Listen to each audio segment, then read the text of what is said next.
How many of you like looking at prophecy and studying God's Word? Seriously, every student of Bible prophecy, to them and to me, it's like I'm on a biblical treasure hunt.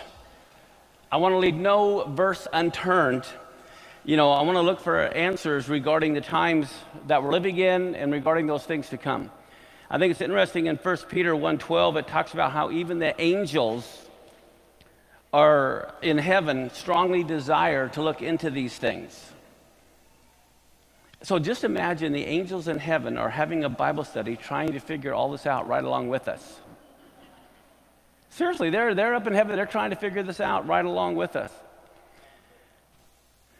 Well, when it comes to prophecy, how many of you know there are always many prophets in this world, but the question is who can we trust? You guys ever know any false prophets? You ever heard any false prophecies?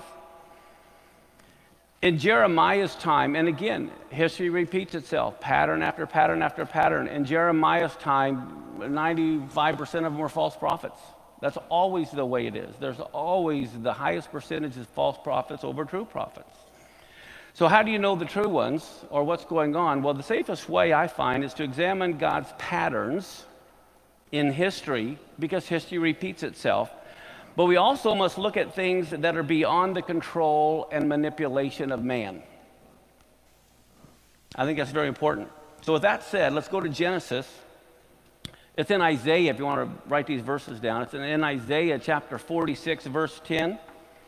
It said, God declared the end from the beginning, from the ancient times, things that are not yet done.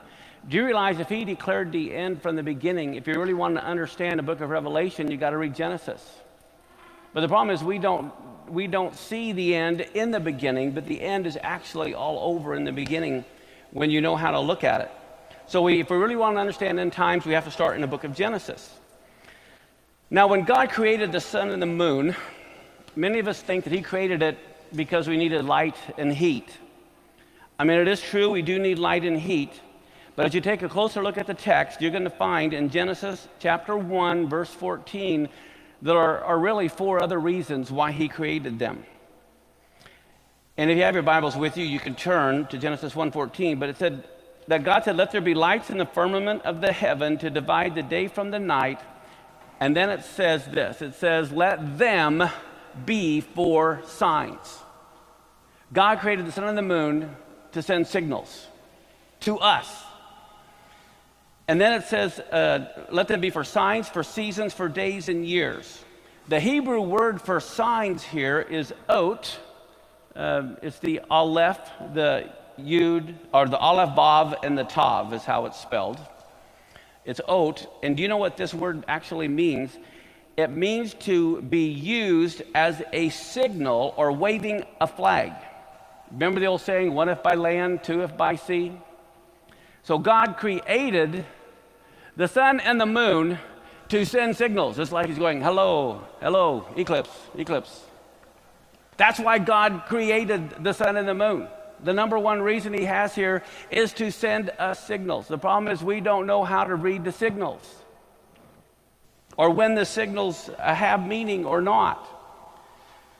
So one of the main reasons God created the lights was to send us signals. I can't help but think of a baseball coach who will wiggle his nose or touch his ear or something like that so the baseball runners know they're supposed to run or try to steal or whatever. What happens if the runner forgets the signals or doesn't know the signals? They don't know how to respond. So this is why biblically we have to understand when God says he created things for signs, well, we have to know what these signs mean. What's interesting, if you look at the Strong's number for that word for signs, it's Strong's number 226, not only does it mean a sign, but it means in the sense of appearing, and it means to come. So it's almost like these are signals of the Lord's coming, is what this word implies. As a matter of fact, in Isaiah, this is in Isaiah chapter 13, verse 9 and 10, and you can see this is talking about the tribulation. It says, behold, the day of the Lord comes. It's cruel, both with wrath and fierce anger, to lay the land desolate. He's going to destroy the sinners out of it. Then it says, the stars of heaven, the constellations will not give their light. The sun will be darkened in his going forth. The moon will not cause her light to shine. We know from Joel chapter 3, verse 15, it says, the sun and the moon shall be darkened, and the stars shall withdraw their shining. So imagine, here we have the night. We have these shooting stars. We may even have this big comet like Ison coming the end of this year. If you haven't heard about that comet, I'll be talking about it lately. But God created the sun, the moon, the stars, the heavens to not only declare the glory of God, but to send us signals. As a matter of fact, the Lord himself emphatically said in Luke chapter 21 to his disciples that there would be signs in the heavens before his coming. Here's Luke 21 and 25. It says, there shall be signs in the sun and the moon and in the stars, and upon the earth the distress of nations. And then it goes on to say, well, I'm going to go back. Right before that, it says in Luke 21, verse 11, it says, there will be great earthquakes in diverse places, famines, pestilences, and fearful sights, and great signs shall there be from heaven.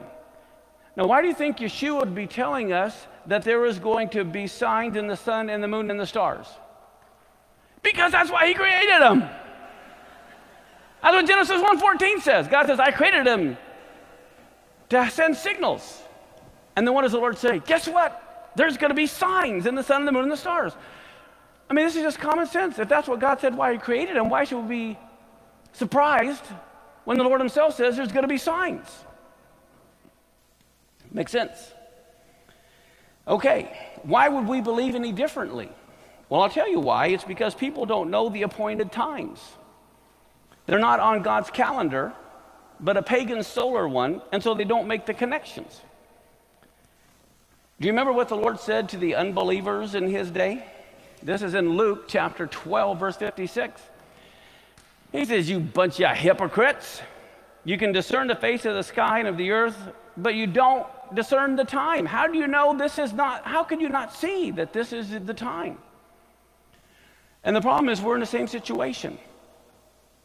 Look at what God declared in Jeremiah chapter 8. First, let me just show you this right here. God said, let there be lights in the firmament of the heaven to divide the day from the night. Let them be for what? Signs. Luke 21:25, he says, there shall be signs in the sun, the moon, and the stars. All right, but now let's go to Jeremiah. He's talking to the Pharisees and all these unbelievers. He said, you bunch of hypocrites, you don't know the times. There's Jeremiah 8, chapter 7. It says, the stork in heaven knows her appointed times. The turtle dove and the crane and the swallow observe the time of their coming, but my people don't know the judgment of the Lord. The problem is the whales know when to migrate. The birds know when to migrate. They know their times, but God said, my people don't know their times. They're clueless. They're on the wrong calendar. And so if you consider yourself a student of Bible prophecy, but you're not on God's calendar, then you are like a ship in the middle of the ocean without any navigational equipment. In Ecclesiastes chapter 3, verse 1, it says, to everything there is a season, there is a time to every purpose under heaven. Well, how many of you know God purposed everything under heaven? So there's a time for everything.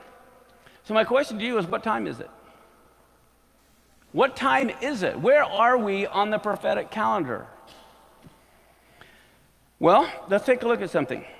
The very next thing, and the problem here is the English language again. In Genesis 1:14, it says, God says, I'm creating the sun and the moon for number one, for signs. And what was the second reason? For seasons. But do you know what the problem is? That's not what seasons mean in the Bible. It's the wrong translation. It has nothing to do with winter, spring, summer, or fall. Absolutely nothing. And so the problem is if we look at that and we think, gee, it means seasons, we're really going to be confused. The Hebrew word is moed,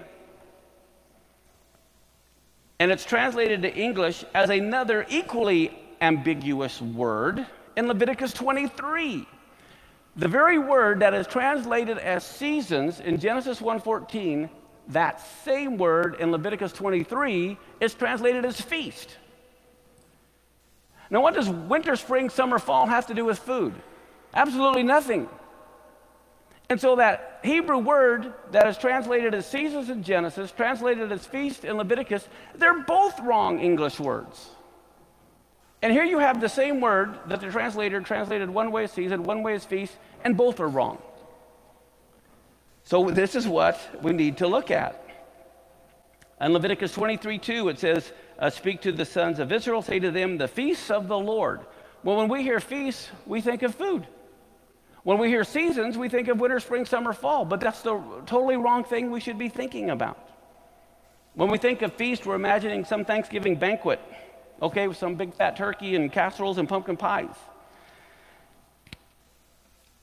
But these words are about as far apart as you can get. Here we see moed, that's in the Hebrew. You see the mem, vav, ayin, dalet, translated in Genesis 1:14 as seasons, Leviticus 23:2 as feasts. I'm sorry you can't see on the bottom, but what that literally means is divine appointments. It's like God has a day timer. And he's saying, I have an appointment with mankind. This is when I'm going to intersect human history. So in Genesis 1:14, a better translation would be, he created the sun and the moon to send signals on his divine appointments. On the divinely appointed days like Passover, unleavened bread, Feast of First Fruits, Shavuot, Rosh Hashanah, Yom Kippur, Tabernacles. Okay, so why did God create the sun, the moon, and the stars? For divine appointments, just like in Leviticus 23. These are the divine appointments of the Lord. How many of you, if your boss told you he wanted to have an appointment with you on Thursday at 2 o'clock, would you tell him, I'm sorry, that doesn't work in my schedule, let's make it Friday at 4? How long are you going to be employed? Okay, who sets the appointments? The boss does. Okay, well, it's the same thing. God sets the appointments. God says, here's when I'm going to meet with you. How many of you believe in divine appointments? Guess what? There's some that are scheduled. Why would you not want to be at the scheduled ones? When God says, I'm definitely going to be there. At this time, on this day, I'm going to be there. I don't know about you, but I want to be there. Think about it from this standpoint. Is God everywhere? Okay. Now, in the wilderness, where you had the cloud of glory and the fire by night, that was God's presence, wasn't it? Was there a cloud of glory and a fire by night in China? Does that mean God wasn't there? God was in China, but he was in the wilderness in a very special way. Okay? So the divine appointments, you may say, well, I can meet God whenever I want to, any day I want to, anytime I want to. Yeah, okay, whatever. But I tell you what, if you want to meet him in a very special way, you need to be where he wants you to be at this time, and you're going to see some phenomenal things happen. So yes, you can meet God anywhere, anytime, but I tell you what, when he sets the day and the time that he'll meet with you, why would you want to miss that appointment? And he will be there in a very special way. He's not there at other times on other days.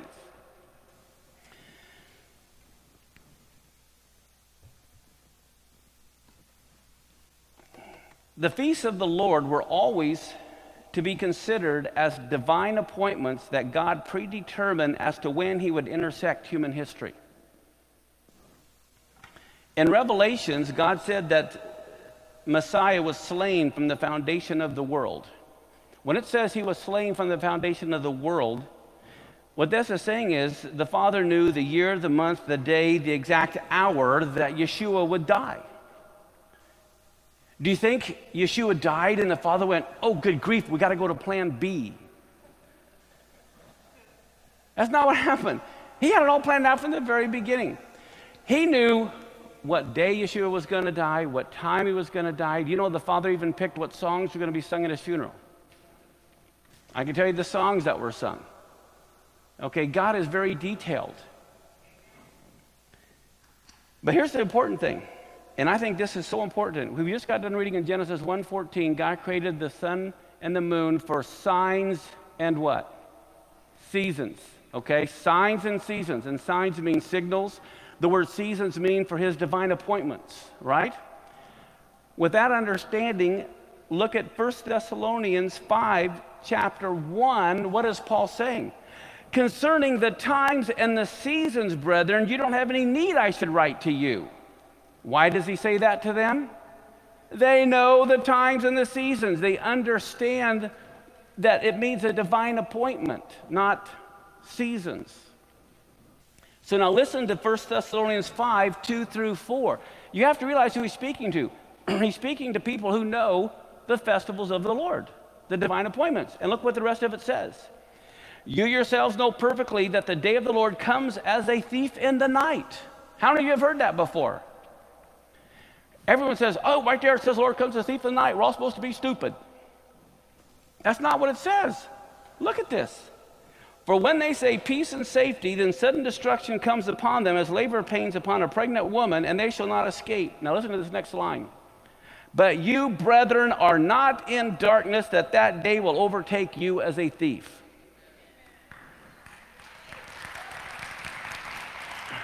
Why will that day not overtake you as a thief? Because you understand the times and the seasons.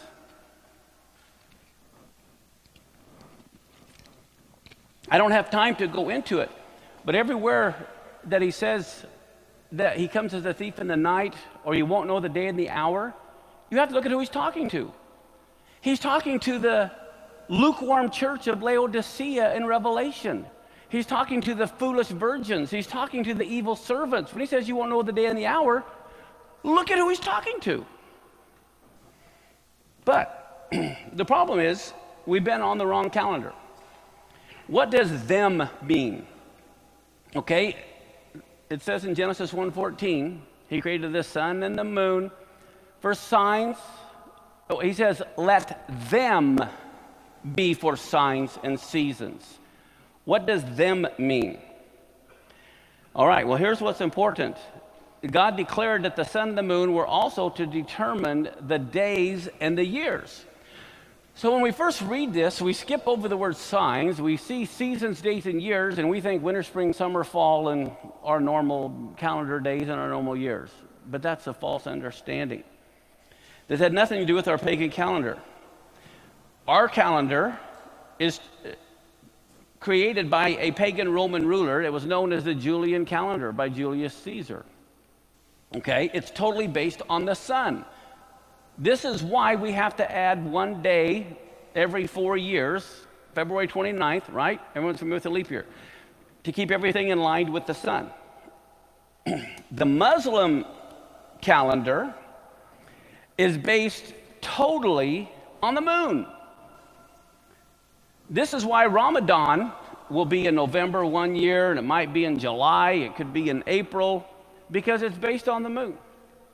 But God said, when it comes to my calendar, let them be. It's based on the sun and the moon. The biblical calendar is a lunar solar calendar. So I want us to think in terms of God having a day timer. He makes appointments of when he wants to meet with each and every one of us. And so here, I've got this picture of a watch. And we see here, we got the Muslim timepiece. We're not on that one. We're not on our pagan Roman timepiece. We need to be on the Torah timepiece. Okay? So when we want to know what time it is, we need to follow the festival time clock.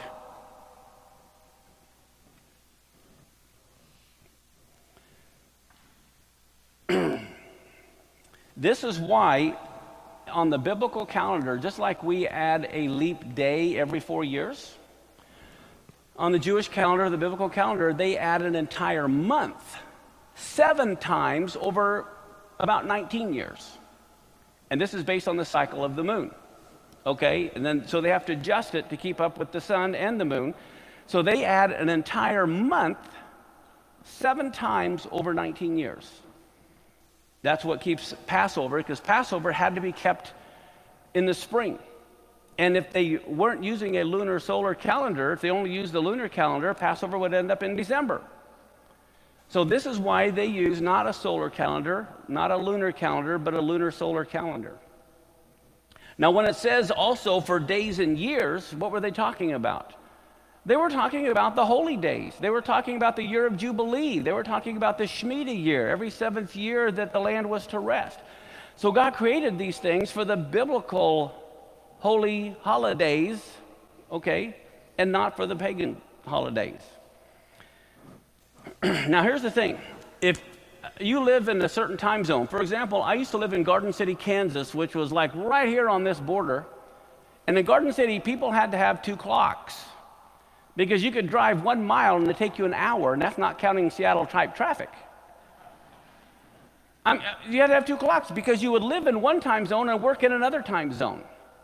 Unless you've experienced that, you're not really aware of what it's like to live on the border of a time zone.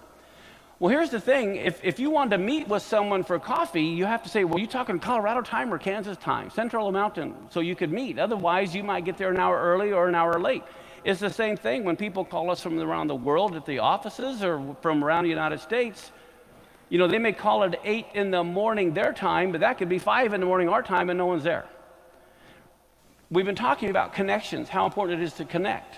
If you want to connect someone, you got to make sure you're on the same time schedule. Doesn't matter, you know, as far as our communication goes, which one we're on, but we have to agree. The very idea of a feast, the divine appointment, also implies a wedding. Okay, what happens if the bride and groom don't communicate what day and what time they're going to get married together? Or they disagree? It ain't happening. Okay, so how many of you want to be part of the bride of the Messiah? Anybody here want to be part of the bride of the Messiah? Don't you think it'd be a good idea to be at the dress rehearsal? At the wedding rehearsal. That's what the feasts are. The Magi, they understood the significance of the signs in the heavens tied to God's divine appointments. This is why in Matthew chapter 2, it says they were looking for he that is born King of the Jews because they had seen his star in the east and they had come to worship him. And you know what's amazing? This is in Psalms chapter 104, verse 19. It says, God appointed the moon for seasons. And the word seasons there again is not winter, spring, summer, fall. It's for the feast days, the divine appointments. So God created and he appointed the moon specifically to determine when the feast days were. Now, one of the most important things to remember concerning the feasts of the Lord in Leviticus 23 is to who they belong to. It goes to say in Leviticus 23:2, speak to the sons of Israel and say to them, the feasts of the Lord, which you shall proclaim, are to be holy convocations. Even these are my appointed feasts. All too often in Christianity, we say, oh, those are the feasts of the Jews, discard them, throw them out, trash them, put them into the trash bin of history. That's all old. Nowhere does it say the feast of the Jews. These are the feasts of the Lord. He says, these are my feasts. Think about that. God is the one who's the boss who sets the appointments in the day timer. Now, he's invited the Jews to come and participate. That doesn't make it the feast of the Jews or the appointments of the Jews. It was the appointment of God, and if they don't want to come, that's their problem, but I sure it. If you belong to the Lord, then the feast belong to you. So it's very important to realize that they're his feasts. Even in Exodus chapter 12, verse 11, concerning the Passover, it says, and thus shall you eat it with your loins girded, your shoes on your feet, your staff in your hand, eat it in haste. It is the Lord's Passover. It doesn't say it's the Jewish Passover. It says it's the Lord's Passover. It belongs to him. It's all too often from an anti-Semitic viewpoint that we relegate all the feasts of the Lord to the trash bin of history. But what does Colossians say? These things are shadows of things to come, which means that haven't arrived yet. Which brings me to the next point. The feasts were also called in Leviticus 23 holy, which means what? Set apart, convocations. Now, what does convocation mean? It means an assembly. But what's fascinating, the Hebrew word here is mikra, and it implies a dress rehearsal. Okay, so for every year, God told them around 1500 BC, they were to slay the Passover lamb on Passover at 3 in the afternoon. So every year, the Jews are killing the Passover lamb on Passover at 3 in the afternoon. And when do you think Jesus died? On Passover at 3 in the afternoon. He didn't die in July. He didn't die in December. So every year, they were doing the dress rehearsal of what was to come. Okay? Well, that's what the fall feasts are. They're the dress rehearsal of what's coming at his second coming. I mean, I can't help but think about this. Yom Teruah, the Feast of Trumpets, when we come together, we blow the shofar 100 times. Okay, that's traditionally what is done. The last blast is known as the last trump. When Paul referred to at the last trump, we shall all be changed, he's talking about the Feast of Trumpets. And so every year on the Feast of Trumpets, we are worshiping the King, honoring the King, we're blowing the shofars, but we have to realize, just like the tabernacle on earth was patterned after the one in heaven, they are also practicing his coming in heaven. The angels are there blowing shofars and practicing. Can you imagine? If something's important, you're going to rehearse it, right? Just like at a wedding. Well, can you imagine in the heavens, do you think they're not practicing the second coming of the Messiah when everyone is worshiping him and praising him? Man, they are practicing. This is the King of Kings, the creator of the universe. Talk about honor. Just like if some governor or king or president was coming and we were going to honor him, we'd want to make sure everyone knew where they were going to stand, what they were going to do, and rehearse everything so it's ready. Well, that's what they're doing in heaven. And so on that day, while they're doing it in heaven, we're supposed to be practicing it on earth. And again, think about what it's going to be like one of these days on the Feast of Trumpets. We're there honoring and praising the King and blowing the shofar, and the next thing we know, we're going to be in the presence, and we're going to fit right in. It's just boom, all of it. It's not going to be shock and awe so much. We're going to be there. Okay. So let's think again at the first two reasons of why God created the sun and the moon. He created them to do what? To send signals on his divine appointments. That's how you need to read Genesis 1:14. You know, all the holy days. Now this is huge. Now let me ask you something. How many of you believe that God is the same yesterday, today, and forever? Okay? Oftentimes Christians have and I don't mean to say this negatively, I don't know what the right term is, but oftentimes we have a knee-jerk response of course he is. But I ask you to look deeper into your heart and ask you, do you really, really believe that he is the same yesterday, today, and forever? If you really, really believe that, if you honestly answered yes, then I've got to tell you something that I hope will rock your theological world. If God is really the same yesterday, today, and forever, if he fulfilled the spring feast to the very day of his first coming, he would fulfill the fall feast to the very day of his second coming. The feast of Passover was fulfilled on Passover. Unleavened bread was fulfilled on unleavened bread. He rose on a Jewish feast of first fruits. Okay, Shavuot or Pentecost happened on Pentecost. This is why in Acts it says there were Jews from every nation there because they had to be there. I mean, that's why they were there. And remember, Peter said, these guys aren't drunk. It's the third hour of the day. Well, that's 9 in the morning, time of the morning sacrifice. So here, at 9 in the morning, at the time of the morning sacrifice, all the Jews, they weren't in the upper room, guys. They were in the temple. That was the house of God. God said, make my house a house of prayer. They weren't in the upper room of the house. They were at the temple.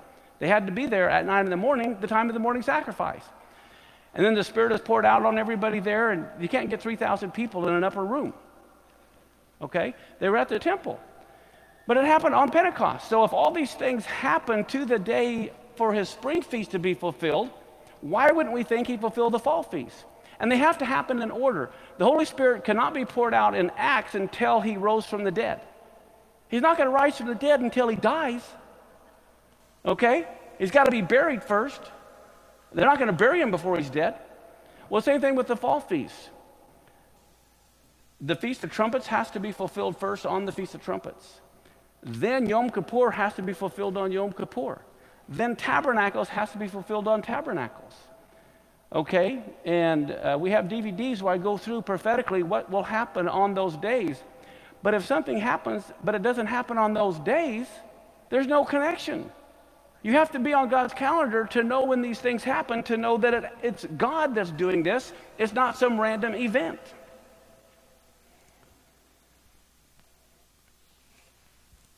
In Revelation chapter 13, again, it says that Yeshua was slain from the foundation of the world.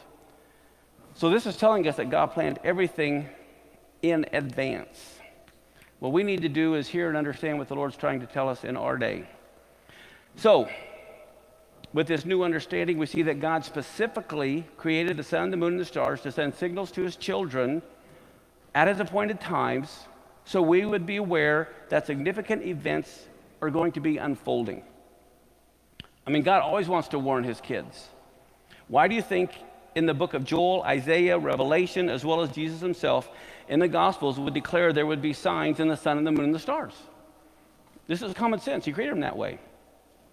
Now, in case you didn't know this from a scientific standpoint, this is important, because some people think there was this total solar eclipse when Jesus died on Passover. That was impossible. It was not a solar eclipse. That's not why it was dark. First off, solar eclipses don't last 3 hours, okay?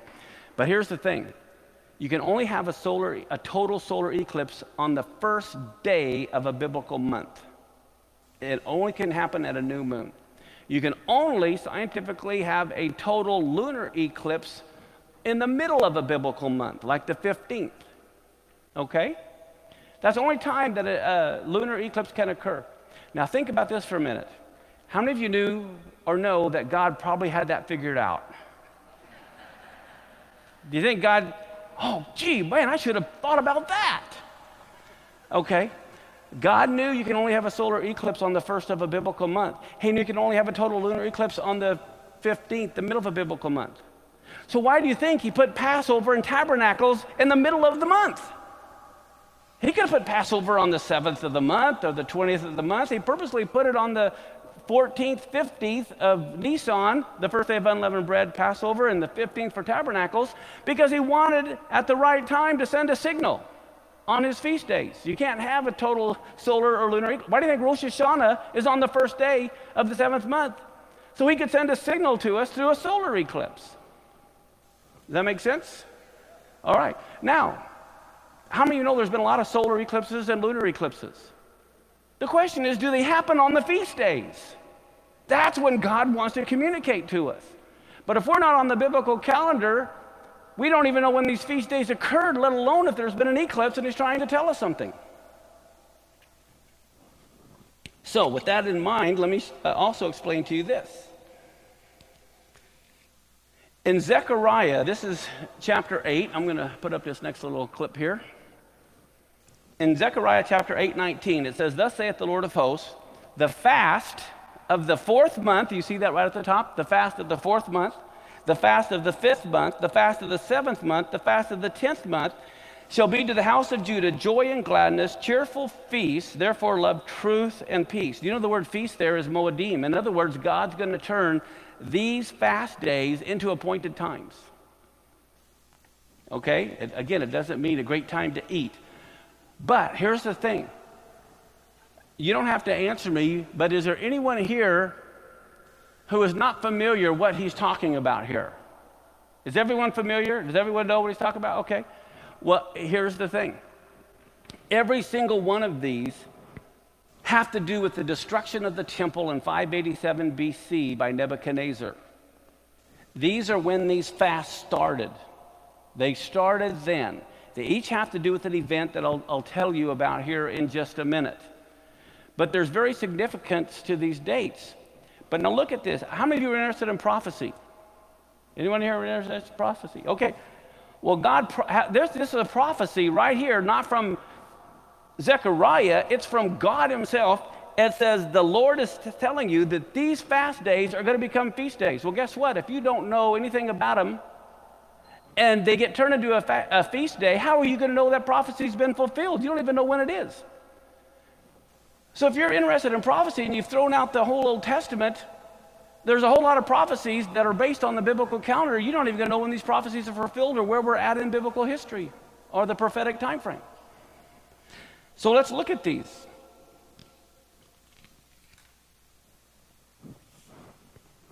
The fast of the 4th month is the 17th of Tammuz, and that's when Nebuchadnezzar broke down the walls to get to Jerusalem.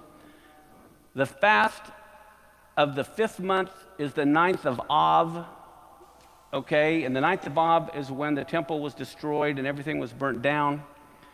The fast of the 7th month is when Gedaliah was killed, that Nebuchadnezzar had made governor. I should have had the 10th month up at the top, because the fast of the 10th month, think of this is not correct, but I'm just telling you for the Greek mindset to help. Let's say the 10th month is October. Okay, it's not, but I'm just giving you an idea here. And let's say the 4th month is April or whatever. It was in winter that Nebuchadnezzar surrounded Jerusalem. It was called the 10th of the month of Tevet.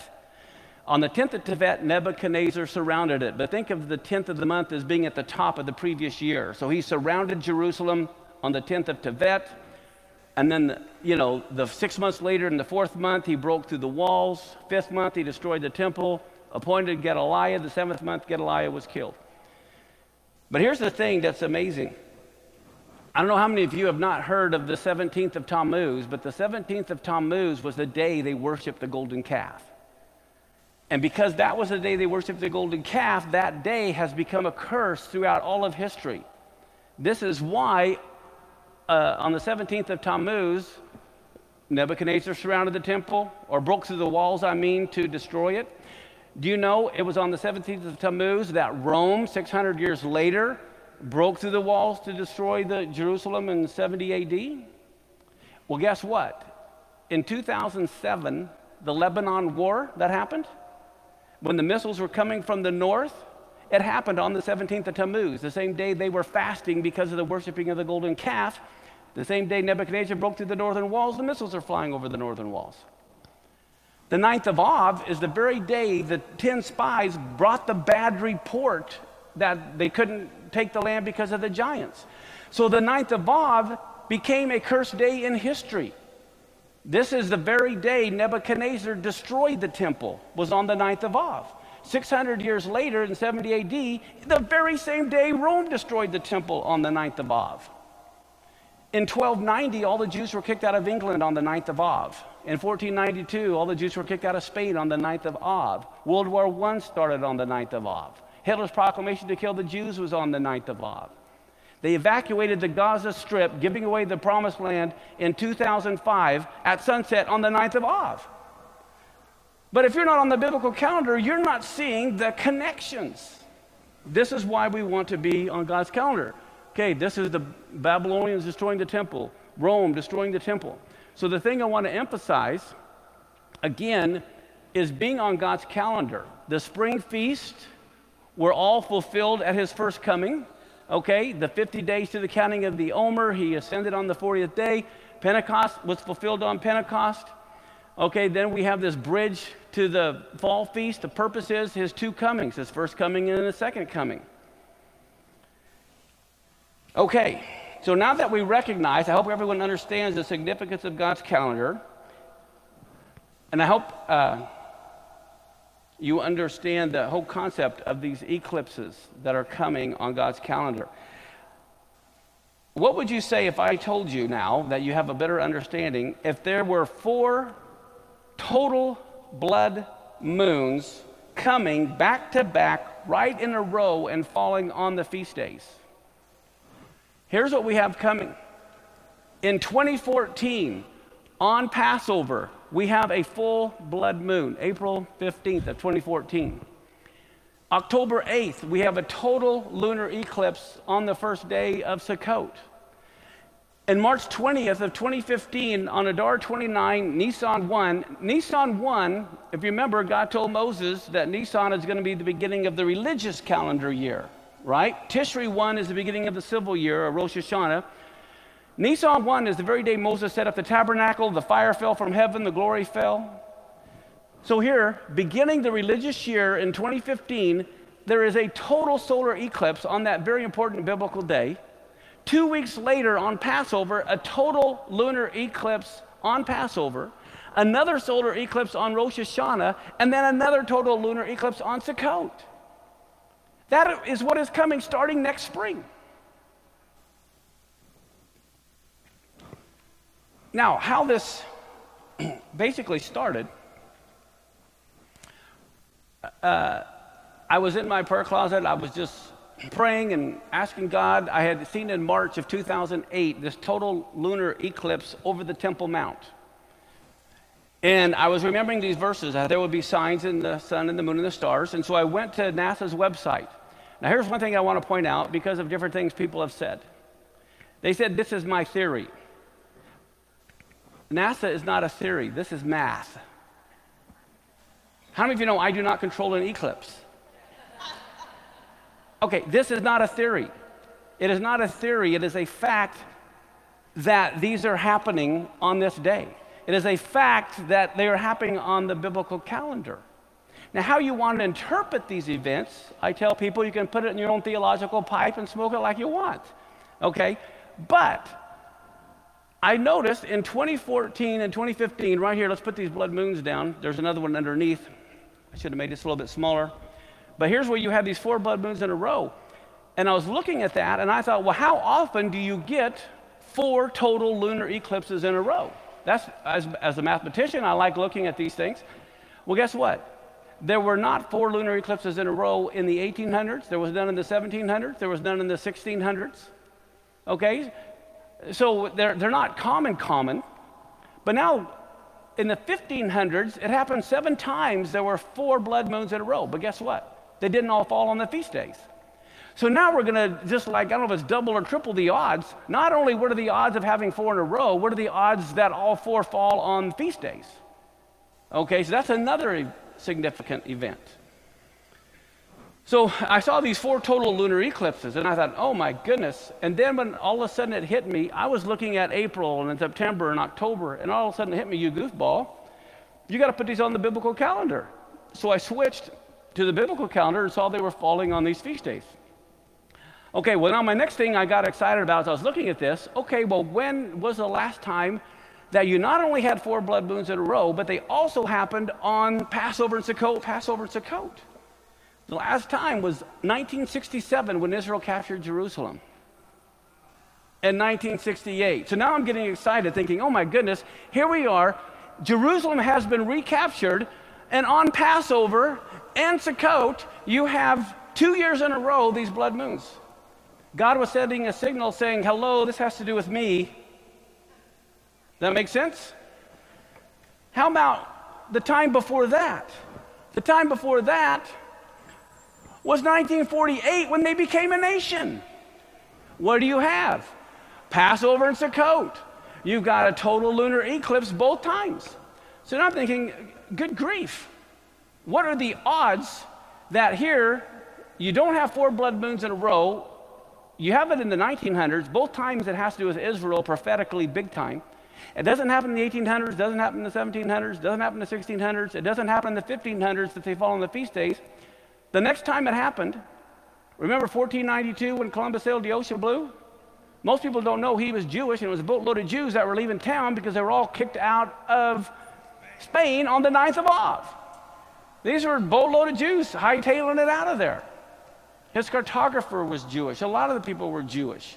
Well, guess what? 4 blood moons, 1493, 1494, Passover and Sukkot, Passover and Sukkot. So for me, it's like, good grief. I'm looking at this thing. God said he's going to send signals on his feast days by signs in the sun and the moon, and then all of a sudden, and also in 70 AD, if you go back and look, you're going to see eclipses all over 70 AD. God is sending, we have to know his signals. We have to know his signs. What is he trying to tell us? Okay. So here we see, coming up in 2015, which is going to be very significant, we have the solar lunar eclipses. Because here's the thing, when I looked at this, I said, well, God has to be 100% accurate. There has to be signs in the sun as well, not just the moon. And so I looked, and it's like, good grief, we got signs that the sun has turned to sackcloth, the moon to blood. Okay, so now, I think what greater divine signal could be given than this, the fact that Jerusalem is taken back and Israel's become a nation. Now from Joel, look at something here, chapter 2, verse 31, it talks about how the sun will be turned to darkness, the moon to blood before the great and terrible day of the Lord. And in Exodus 12, God told Moses Nisan would be the beginning of the year. And so we see that we have all these eclipses. But here's the thing that I want to point out here now. And you may get a little confused as you see this, but I'm going to explain it in the next couple of pictures as we go. All right. Oh man, it would have helped if, let me read some of this because I made it too big and you can't catch everything. So I'm going to explain what a Saros cycle is. If you don't know, you can go to NASA's website to find out. I have the shortened version for you from NASA's website. Here's the thing. The recurrence of eclipses is governed by the Saros cycle. It's about 6,585 days or 18 years. Do you see why they have to add 7 months or, an extra month 7 times over 19 years? Because that's the cycle. It was known to the Chaldeans as a period when lunar eclipses seem to repeat. History repeats itself.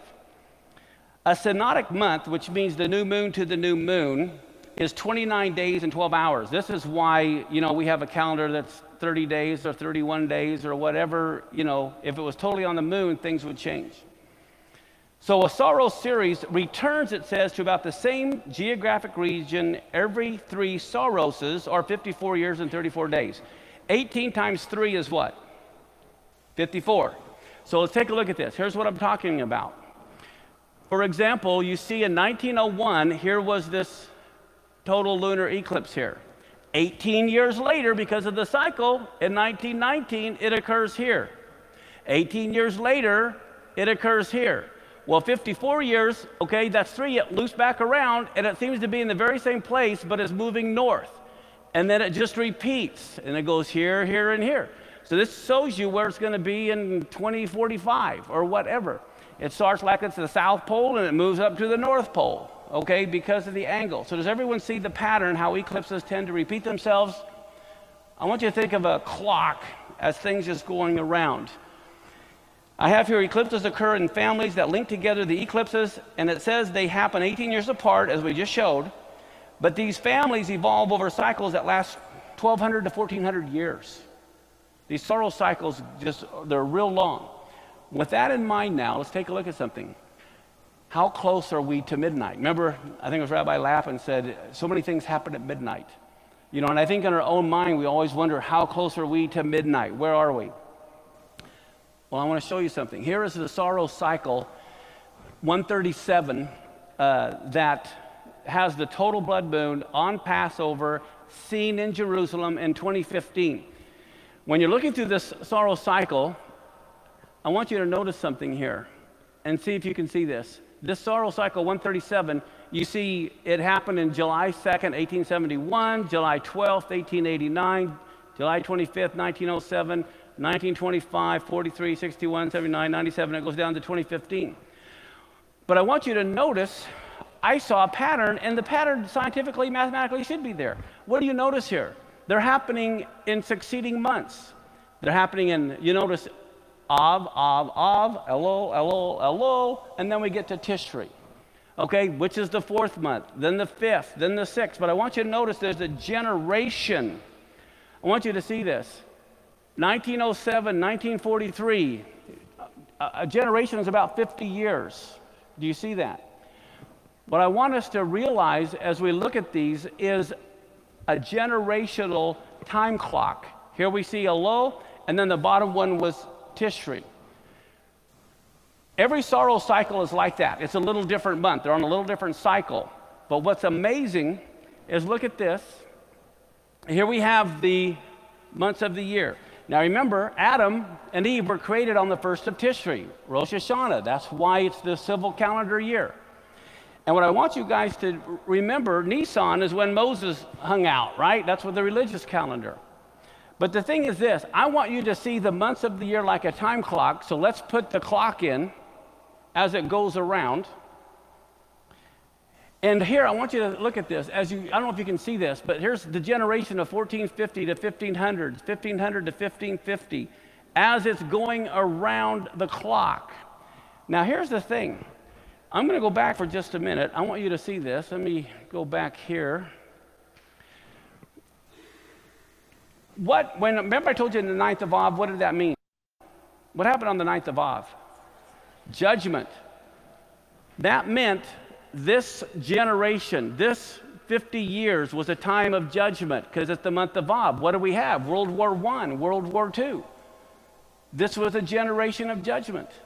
What is the next generation from like 45 to about 2000? The month of Elul, which is the month of return. And what do you see? Israel returning back to the land. Jerusalem returning back to Israel. This generation, this 50 years, was the month of return. So what generation are we now starting? The generation of Tishri, which is the coming of the Lord in the fall feasts. That is as this clock is moving, as we're going around, what do we see? We see each generation is a month, and as it goes around, it comes right back to us, which is now Tishri, which is the, 2000 to 2050. We are the generation on the time clock of the biblical months. And remember, right here, Nisan, the beginning of the religious calendar, to Tishri, you have all the blood moons and the feasts, the solar eclipses, all happening right here. So it's just kind of fascinating. Now, one other thing that I want to bring out, in Psalms 102, let me see. Let me read you this, what I wrote here, before I go into that. Let me see. Some people ask me sometimes, well, can all these eclipses be seen in Jerusalem? I want to try to answer some of the objections people have. Well, first off, having that view is a very narrow view of prophecy. How many of you know God loves the whole world? So he's going to send his signals around the world, the whole world. Between these eclipses, everyone around the world is going to see them. But the whole point is moot because you can see any one of them on the internet. It doesn't really matter where they can physically be seen. Not only that, guess what? People were clueless in 67 that this association was there. They were clueless in 48, and God still did it anyway, whether anyone was aware of it or saw it or not. So that's not the point. But the last one, 2015, is seen in Jerusalem. So with that, the Bible says that in the last days, knowledge will be increased. This is not just secular knowledge, but it is biblical knowledge. And I believe that, just so you know, this won't happen again. 4 blood moons, Passover and Sukkot, will not happen for over 100 years. This, I think, is the last warning that we have. I think we're that close. It says in the mouth of 2 or 3 witnesses, let everything be established, and to have it happen in 40, right after they became a nation, right after they captured Jerusalem. So we've already had 2, and I think this is our 3rd strike, so to speak. But listen to this. I'm talking about generations. This is a very important verse. It says in Psalms 102:16, when the Lord shall build up Zion, he shall appear in his glory. When did the Lord build up Zion? 67, when Israel recaptured Jerusalem. And guess what verse 18 says? And this is being written for the generation to come. And in Hebrew, it's akaron, and it means the terminal generation, the last generation. So the generation that sees Zion built up is the terminal generation, according to Psalms 102, 16 through 18. Now, lastly, as I'm going to wrap this up here, in the works of Josephus, talking about great signs in the heavens. Josephus, he was a Jewish historian who lived and wrote during the destruction of the temple. He has a book out, The Complete History, or Works of Josephus. I have it. But in his one book called War of the Jews, it's book 6, chapter 5.3.289, if you want to reference this. He says in 70 AD, right 69 AD, right in there was a star that appeared over Jerusalem like a sword. There was a comet that continued for almost a year. Comets are harbingers of things to come. They're signs in the heavens. And the Lord told us there'd be great signs in the heavens. Well, how many of you have heard of Comet Ison? Who here has not heard of Comet Ison? I just need to know. Well, I'm glad you're here. There is you can Google it. It's the letter ISON. Comet Ison is a scientific fact. It's not coming anywhere near Earth. I'm not talking about a comet hitting Earth at all. I'm talking about what science is saying could be one of the largest, brightest comets in all of history that is coming this November. It's going to be, and the scientists say it's going to be bigger and brighter than a full moon. It will be able to be seen during the daytime. Okay? You can Google it, and there's all kinds of scientific people out there showing where it's going and how it's going to orbit. This thing it's a monster. ISON. Just Google Comet Ison. Well, what's amazing to me, and again, I read this in the news, but they're not making the connection. Guess what? It's going to loop around the sun. It's going to be going so far from us, but it's going to be so big. The tail is like 40,000 miles long. And it's going to loop around the sun. And they say on November 28th, you can see this, just look at the scientific journals. November 28th is when it's just lit up like crazy. Well, guess what? November 28th is the first night of Hanukkah.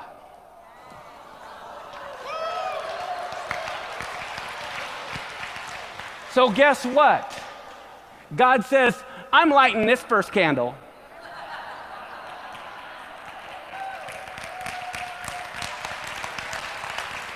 But if you're not on the biblical calendar, you don't make the connection.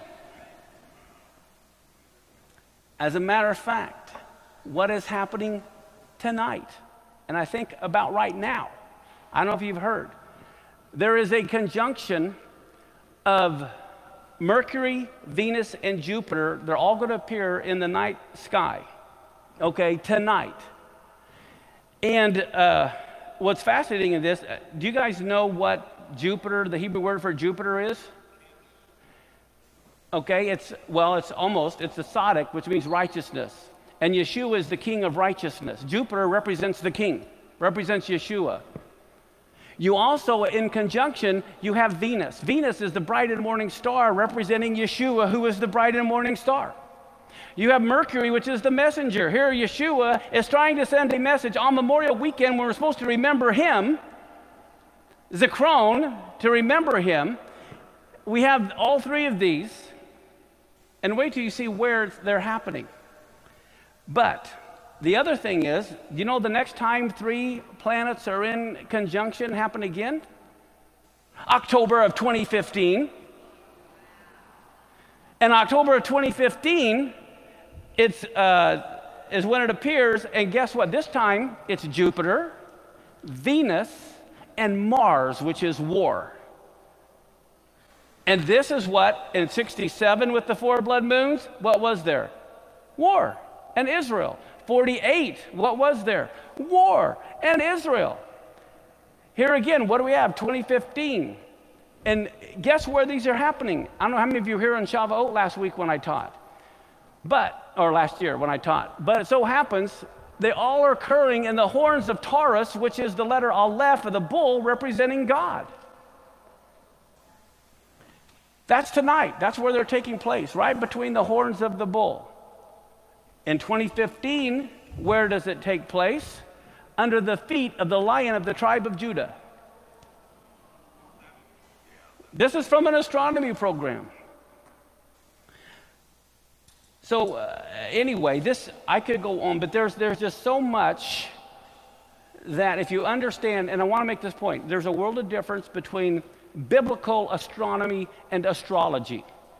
I want absolutely nothing to do with astrology. And it's easy to tell the difference. Astrology it's all about you. Well, guess what? You're sweet, but it ain't about you. And it ain't about me. When you look at it from the perspective of it's all about God, you're going to have the correct perspective. I have a lot of other things here, but I don't have time, so I'm going to buzz into something. I want you to see this. How many of you heard of the comet Shoemaker-Levy in 1994? 21 fragments hit Jupiter. Did you guys know that? I don't know if you didn't know that or not. You can look it up, but it's a fact. Most people don't know that it happened on the weekend of the 9th of Av. That's when it happened. On the 9th of Av, judgment. You have all these 21 fragments pummeling Jupiter, one right after another. 21 is 7 times 3. 1994 was a Shemitah year. And so that is telling us judgment is coming over the next 21 years or the next 3 Shemitah years. Not only was it the 9th of Av, the Torah portion that weekend was Deuteronomy 1, which is Devarim, which means these are the words. In other words, God says, I'm speaking to you here. So what happens in 2001, on the Feast of Trumpets, the Dow falls 7%. It was the largest economic drop ever in history in 2001 to that day. That was a Shemitah year. What happened 7 years later in 2008? On Rosh Hashanah, the first day of the 7th month, the Dow falls 7%, a $700 billion loss on a failed $700 billion bailout. Now, what's going to happen on Rosh Hashanah 2015? Another Shemitah year. We're talking 2 years from now. When I look at the patterns of the eclipses, war, judgment, economic calamity, Israel, I mean, these are the things that I see coming, and we got a little bit of time here now to get ready. So, anyway, the point is this. To me, all these signs coming together at one time, and I think I have that. Let me look at this.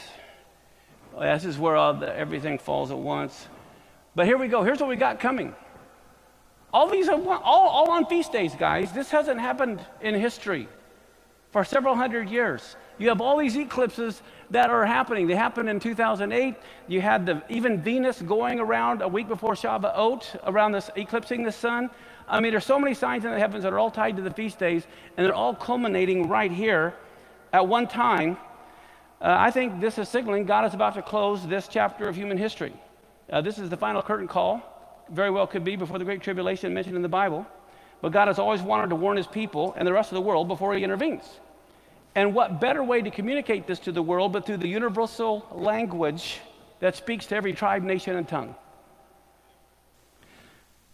So all I can say, hold on to your shorts. Thank you very much.